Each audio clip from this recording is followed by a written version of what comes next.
రేవంత్ రెడ్డికి భయం పట్టుకుంది. ఏం భయం?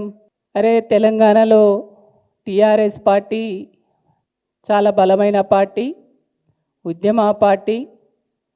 మరి నేను ఎన్నికల ముందేమో చాలా హామీలు ఇచ్చినటువంటి హామీలు అమలు చేస్తలేను కదా, మరి చేయకపోతే ప్రజలకు నేను దూరం అవుతా. కాబట్టి మరి బలమైనటువంటి పార్టీ ఇవాళ రేవంత్ రెడ్డి చేస్తున్నటువంటి ఇచ్చినటువంటి హామీలు ప్రజలకు వ్యతిరేకమైనటువంటి పనులు ఏవైతే చేస్తున్నాడో దాన్ని ఎప్పటికప్పుడు బీఆర్ఎస్ పార్టీ ప్రశ్నిస్తుంది, నిలదీస్తుంది.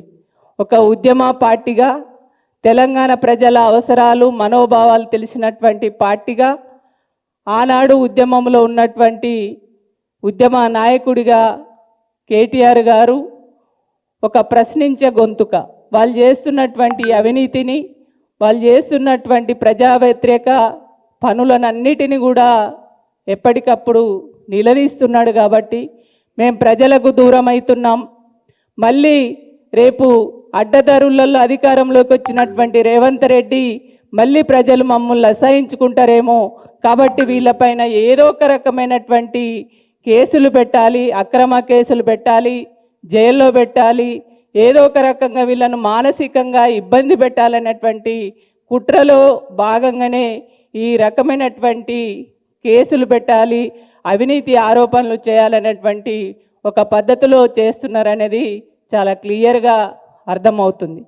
అదే కాకుండా ఇందాక మా ప్రభాకర్ అన్న చెప్పిండు, జాతీయ స్థాయిలో ఉన్నటువంటి కాంగ్రెస్ పార్టీ, బీజేపీ పార్టీ అక్కడనేమో రెండు కొట్లాడుకుంటాయి జాతీయ పార్టీలు. తెలంగాణకు వచ్చేసరికి బీఆర్ఎస్ను టార్గెట్ చేస్తాయి. అంటే కేసీఆర్ గారు ఒక ఉద్యమ నాయకుడు, ప్రజల గొంతుకై ఆనాడు ఉద్యమం నడిపిండు, ప్రజల గుండెలలో ఉన్నాడు. ఈ బలమైనటువంటి పార్టీని ఏ రకంగా లేకుండా చేయాలనే ఒక ఇద్దరు బదురుకొని కుట్ర చేసి ఆ కుట్రలో భాగంగానే ఈ రకంగా ఆరోపణలు చేసి కేసులలో ఇరికియాలని చెప్పేసి చూస్తున్నారు అనేది వాళ్ళ ప్రజలందరూ కూడా భావిస్తున్నారు. ఇవాళ ప్రజలు అనుకుంటున్నారు, అరే అప్పుడు రేవంత్ రెడ్డి చెప్పినటువంటి మాటలు, ఆయన చెప్పినటువంటి మోసపు మాటలు నమ్ముతిమి, తెలిసో తెలియకో ఏదో మార్పు మరి ఇవన్నీ ఇస్తా అంటుండు కదా, చాలా హామీలు ఇచ్చిండు కదా, మరి ఆ ఇచ్చినటువంటి హామీలన్నీ అమలు చేస్తాడేమో అని మేము నమ్మినాము ఆయన మోసపు మాటలు.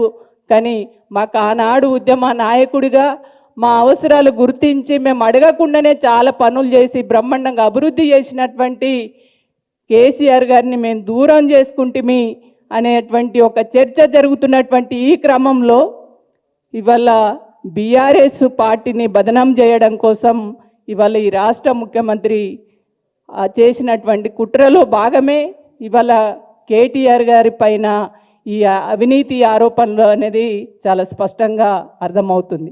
కాబట్టి రేవంత్ రెడ్డికి, ఈ రాష్ట్ర ప్రభుత్వానికి నేను ఒకటే డిమాండ్, నువ్వు ఇచ్చినటువంటి హామీలు అమలు చేయు, కానీ కుట్రలు కుతంత్రాలు ఏదో ఒక రకంగా బీఆర్ఎస్ పార్టీని బదనాం చేయాలని అంటే ఈ బదనాలు, ఈ కుట్రలు కుతంత్రాలు అనేది ఇవాళ మాకు కొత్తగా కాదు.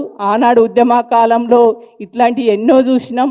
కానీ రేపు రాబో రోజులలో నువ్వు చేస్తున్నటువంటి కుట్రలు కుతంత్రాలు అన్నిటినీ కూడా ఎదుర్కొంటాం. ప్రజలు కూడా రేపు రాబో రోజులలో నువ్వు చేస్తున్నటువంటి ప్రతి పనిని, నువ్వు మాట్లాడుతున్నటువంటి ప్రతి మాటను కూడా గమనిస్తున్నారు. కాబట్టి నువ్వు ఎన్ని రకాల కుట్రలు కుతంత్రాలు చేసినా వీటిని ఛేదిస్తాం. రేపు ఒక బలమైనటువంటి ఒక ఉద్యమ పార్టీగా మేము ప్రజలకు పోతాం. నువ్వు చేస్తున్నటువంటి అవినీతిని, అక్రమాలను ప్రజల్లోకి తీసుకెళ్ళి ఖచ్చితంగా నీకు రేపు రాబో రోజులలో ఖచ్చితంగా దానికి మూల్యం చెల్లించక తప్పదని చెప్పేసి సందర్భంగా తెలియజేస్తున్నాను.